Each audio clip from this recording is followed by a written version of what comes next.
কাকু জলের বোতলটা একটু দেখি। কি হয়েছে? বললাম জলের বোতলটা একটু দেখি। আরেকবার বল, কি বললি? আরেকবার বল। জলের বোতলটা দিতে না বললাম। না, তার আগে কি বললি? কাকু জলের বোতলটা একটু বললাম। কাকু? আমাকে দেখে কাকু মনে হয়? হ্যাঁ, আমাকে দেখে কাকু মনে হয়? আমাকে কাকু মনে হচ্ছে? কি হয়েছে? কি বলছে ও?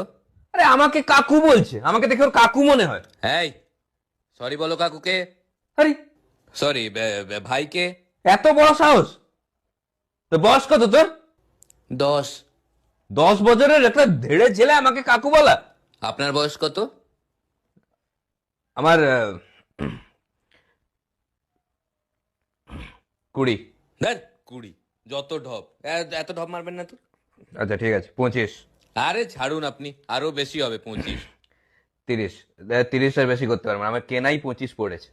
আমি কি জামা কাপড় কিনতে এসেছি এখানে? কত বয়স তো বলবেন আপনার।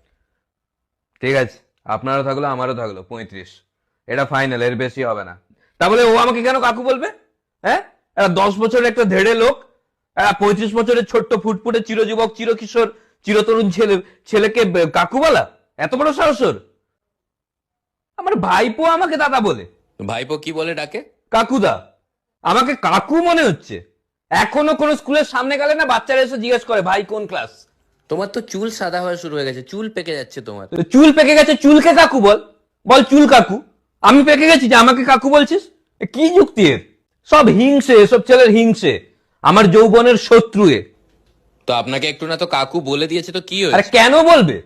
হ্যাঁ, সৌরভ গাঙ্গুলি দাদা, মমতা ব্যানার্জি দিদি, আর আমি কাকু। এই সবে সবে আমি কলেজ পাস করলাম, জাস্ট 2 দশক হলো, আমাকে কাকু বলছে।